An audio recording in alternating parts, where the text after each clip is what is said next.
I don't like it when people whip up dissent and target certain people. At the moment, of course, what's in the news is the people the migrants in the hotels in Epping. There's a lot going on. Now, there obviously are groups of people who are saying migrants are welcome, and then there are those who are completely against.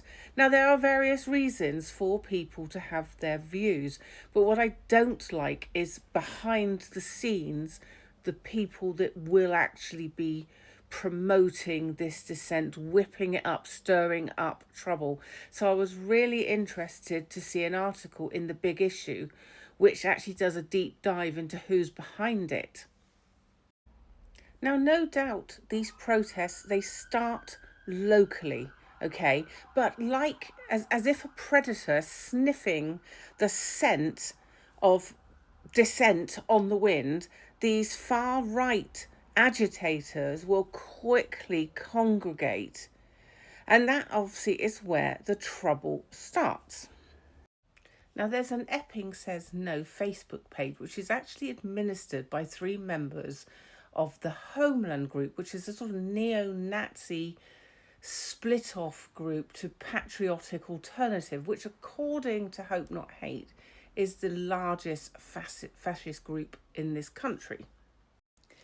Now, it might seem like the far right is marching ever nearer, but I think we all have to remember that actually we are an anti-fascist country in the main. Most of us don't want to see this kind of trouble, this type of anger, this type of acceptance of the political, unrest that's going on. And we have to remember that there are these organisations who are whipping up hatred, and they are behind the scenes organising a lot of this. As I said, the protests are local, but they can be very quickly taken over. So we must keep that in mind. Now, I've said before, if somebody who has come here claiming asylum and they commit an offence, then obviously they must face the full weight of the law. But we should not be trying to take the law into our own hands. We have to understand that there are good and bad in every group, in every culture, including our own. Anyway, do let me know what you think. I'd love to hear from you.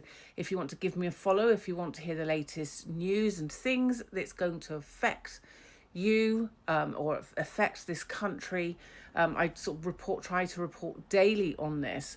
And if you could like and repost this video, it would be much appreciated.